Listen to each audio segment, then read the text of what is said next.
There were people living in the storm drain next to your house. Okay. You don't seem that surprised. It's South LA. It's kind of like normal, I guess. A deep cleanup underway in South LA. Sanitation crews in hazmat gear sucking up human waste and trash from a storm drain, calling it a hot zone, keeping the public 100 feet back. This, the same drain where we first met a woman living underground. Water and food. After our exclusive report Monday, firefighters responded Tuesday. But the woman walked away with no clear help offered. Tents, RVs, and filth fill the area, while the homeless even tap into utility poles for power while streetlights are dark. A fire hydrant used for water and a utility box tapped for electricity. A spokesperson for Mayor Karen Bass telling Fox 11 those impacted are being offered resources, adding this is so tragic and is emblematic of the tough challenges that Mayor Bass is taking on that were ignored for decades. A hazmat zone. It was so bad after a woman was living in the storm drain that it was declared a hazmat zone.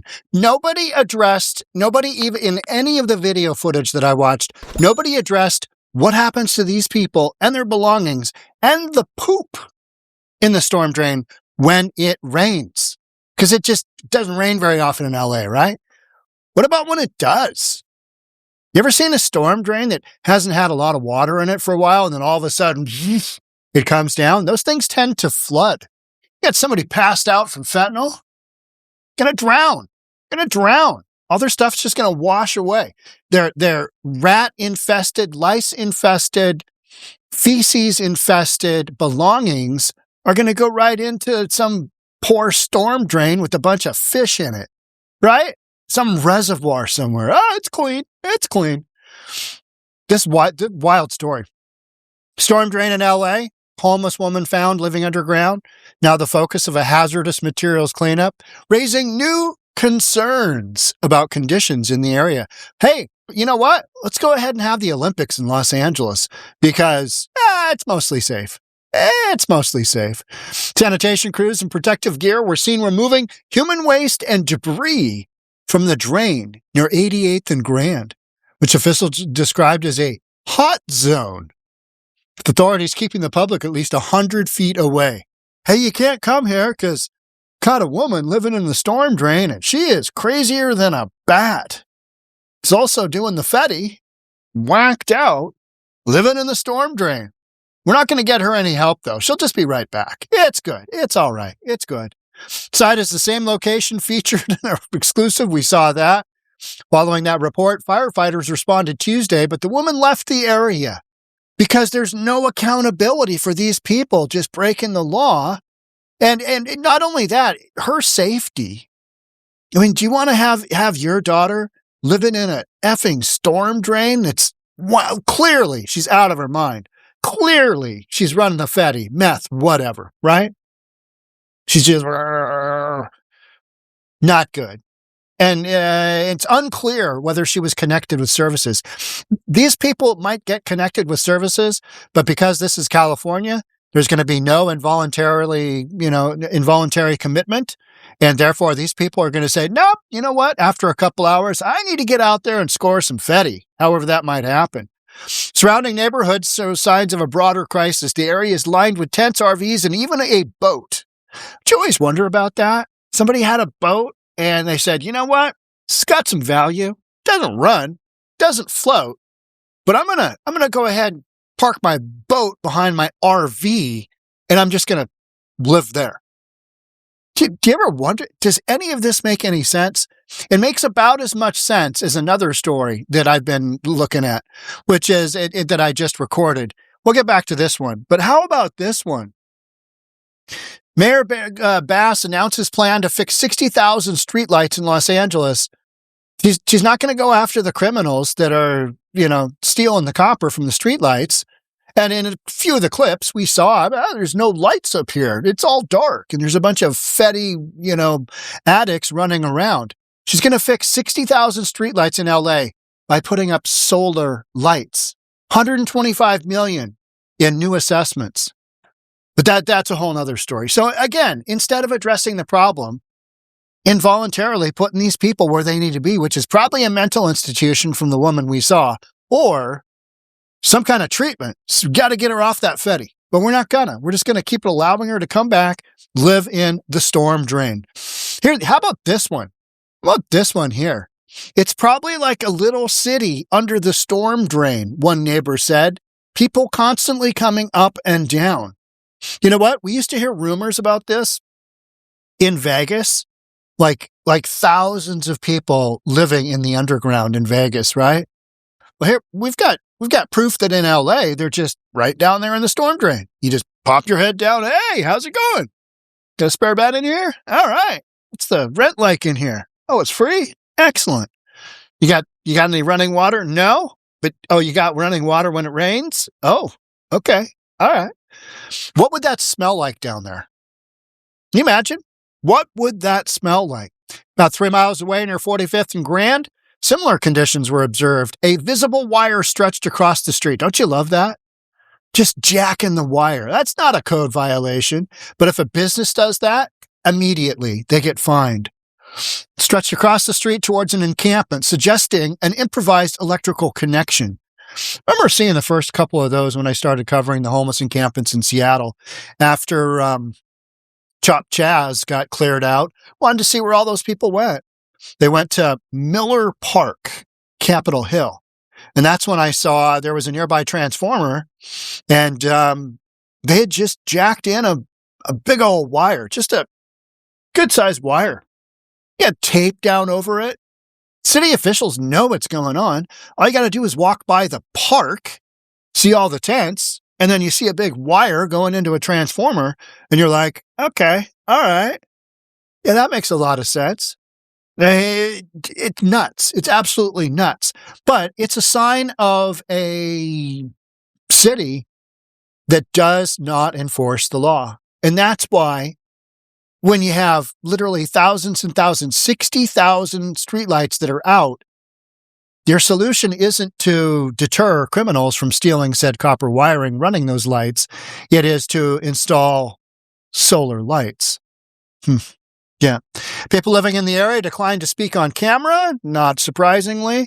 They sell stuff, you never know. Residents also reported a fire hydrant being used as a water source. Totally common. And a nearby utility box tapped for electricity. Yep, 100%. That's basically what I saw, except it was an actual transfer station. I saw the wire coming out of it, and I'm like, that can't be good. That can't be the code. Streetlights in the area reportedly out for years. Yep. Sometimes I see people pulling up the copper. Yep. Probably a couple of years. The lights have been out. So this is clearly an area where shenanigans happen, right? You just got shenanigans left and right. What's the city do? Solar lights. Yeah. Those bastards, we'll dare them to steal our lights. Storm drain nearby is also being used as a shelter. They just pop that lid, go inside. I guess they have beds over there, one neighbor said. Ugh. What a civic violation. Ma'am, I'm sorry. You can't live in the storm drain. That is meant for water to flow through when it finally does rain in Los Angeles. And when that happens, all your stuff is going to float down the drain. I mean, it just makes you... Is Los Angeles recoverable? Is Seattle recoverable? Those are questions.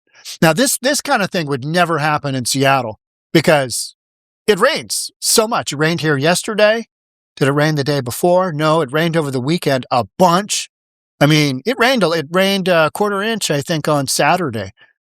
You're not going to have people in Seattle. That's one of the deterrents for homelessness is you can't live in the storm drains here because they have, water. In a statement to Fox, a spokesperson for Mayor Bass's office says the city has mobilized a response to locations along South Grand Avenue. What's the problem with that? What is the problem with that? A response doesn't do anything. You just allow the people to come back. Now, if you had the resources, you'd go after them and say, you can't stay here. You can't live here. Now, big Republican cities, they don't have people living in the storm drains. They don't have homeless living wherever willy-nilly. Shenanigans like that are not allowed. They basically state, you can come to jail with us if you refuse. You either need to go to some kind of detox treatment or a psych ward. You need to go somewhere there. And that's why those cities, they don't have as big a homeless population problem. Now, the issue with homelessness is that there's no real incentive with the way the system is now, the homeless industrial complex. There is no incentive to actually reduce homelessness because you get federal dollars for your homeless population. The PIT count, point in time count, happens usually early January. Most of these big cities go out, I see one. Yeah, there's one down on the storm drain. And then all that gets added up, and then you get a bunch of federal dollars to help you out. So there's no real incentive to go to zero because you lose all that money. You lose all that money. So we need to have a different program. And you know what? The Trump administration has addressed some of the housing first issues, and they've said, we're not going that direction. We're going in a slightly different direction. Well, what about no federal money until you get a 10% drop in your homelessness? Actually get people off the streets. What about that? And every year it's 10%. 10 years, down to zero. Weird. That work? No. Because these big blue cities, they don't have the discipline, don't have the resources, and ultimately they don't have the political will to do that because they deem that people on drugs, addicts on drugs, should be allowed to live their best lives in the storm drain, killing themselves as long as their civil rights aren't impacted. It's all about civil rights. Oh, yeah, they've got civil rights down in that storm drain.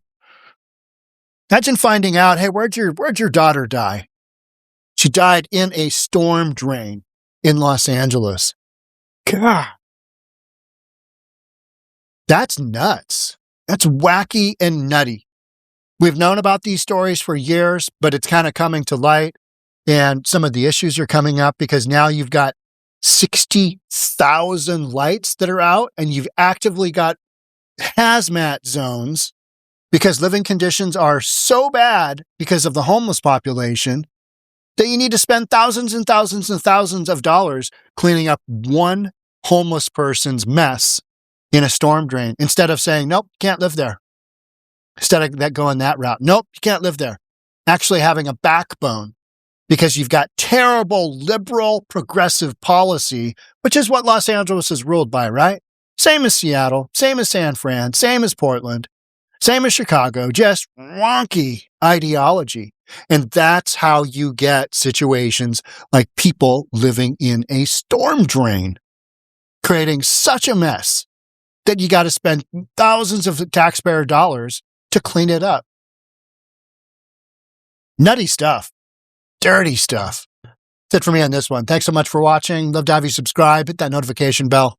I'll see you in the next episode. Bye for now.